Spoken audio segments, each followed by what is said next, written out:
Welcome to the Dreamy Chronicles, where the ordinary unravels into the uncanny, and stories slip through the cracks of reality like whispers in a dream.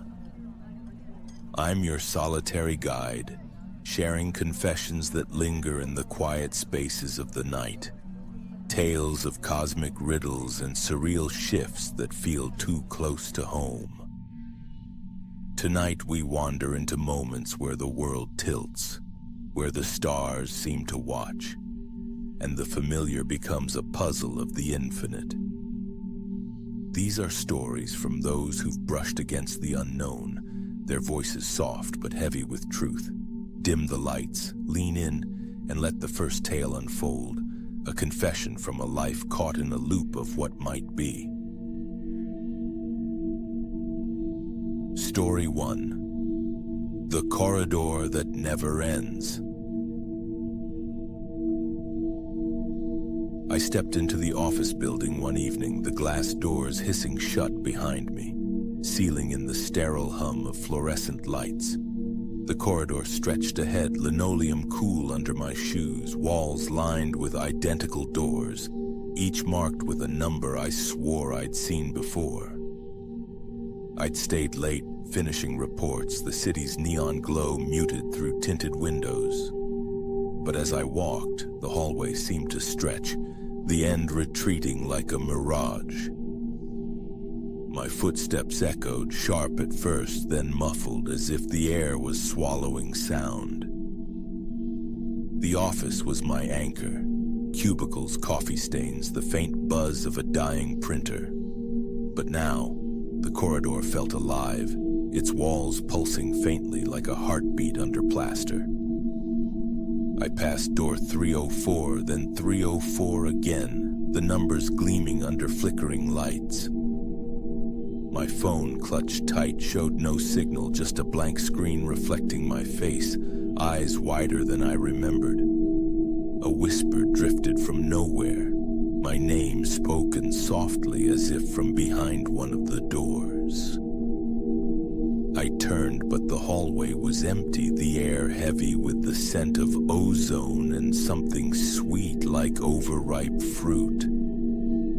The strangeness deepened as I walked faster, heart thudding. Doors creaked open a sliver, revealing glimpses, a room filled with floating papers, another with stars where the ceiling should be. My hand grazed a doorknob, cold and slick, and I heard my own voice, distant, muttering words I couldn't catch. The corridor looped, or I did, passing the same scuff mark on the floor, the same flickering bulb. Panic crept in, not loud but quiet, like frost spreading across glass. What if this was my life now, an endless walk through a maze of my own making? Then a door swung wide without a touch. Beyond it, a void swirled, not black but alive with colors I couldn't name, pulling me forward. I saw flashes, me, but not me, in lives I hadn't lived. Laughing in a house I didn't own, alone in a city that didn't exist. The air sang, a low hum that vibrated in my bones. I stepped back, heart racing, and the door slammed shut, the sound echoing like a final note. I found the exit eventually, stumbling into the night, the city unchanged but sharper, as if I'd forgotten its edges. The corridor haunts me still, a memory I can't place. What if I'd stepped through that door? The question lingers, a shadow I carry in every hallway I walk. Story 2. The Radio That Remembers. The old radio sat on my kitchen counter, a thrift store find, its dials worn smooth, its wood casing scratched but warm under my fingers. I'd turn it on during late-night dinners, expecting static or forgotten jazz. Instead, it played voices, clear, intimate, like someone leaning close. Not broadcasts, but conversations. A woman planning a trip. A man confessing a secret, their words laced with static that smelled of rain-soaked pavement. My apartment was small, a cocoon of routine. dishes stacked in the sink, the hum of the fridge, city lights filtering through thin curtains. But the radio changed things. It spoke when unplugged, its voices clearer in the dark, recounting moments that felt like mine but weren't. One night it whispered my childhood nickname, the one only my mother used, followed by laughter that echoed a summer I couldn't recall. I checked the wires, the batteries, nothing powered it. The air grew thick, heavy with the scent of dust and distant storms. The voices grew bolder, painting scenes, me at a park I'd never visited, arguing with a stranger whose face I almost knew.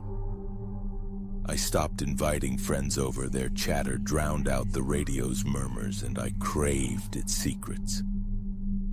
I'd sit, hands trembling as it described places, alleys where shadows moved wrong, skies where stars formed unfamiliar shapes.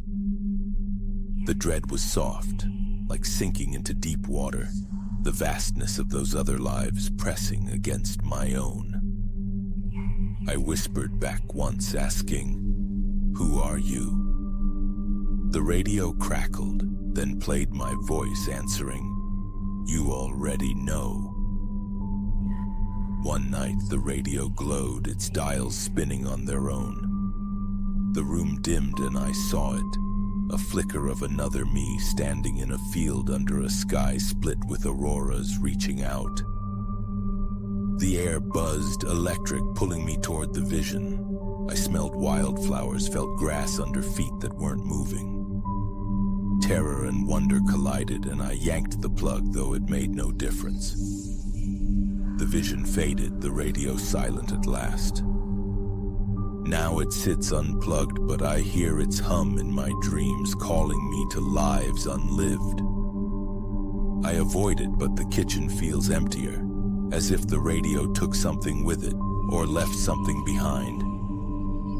These confessions, soft as they are, leave us standing at the edge of the unknown, where every choice echoes into worlds we'll never see. In the dreamy chronicles, we chase these fleeting truths, each story a thread in the tapestry of what might be. If these tales stirred a shiver or a question, share it below. Let the whispers find a home. Subscribe before the night slips away, like, and join us for the next chronicle. Until then, listen closely to the silences. They might be speaking to you.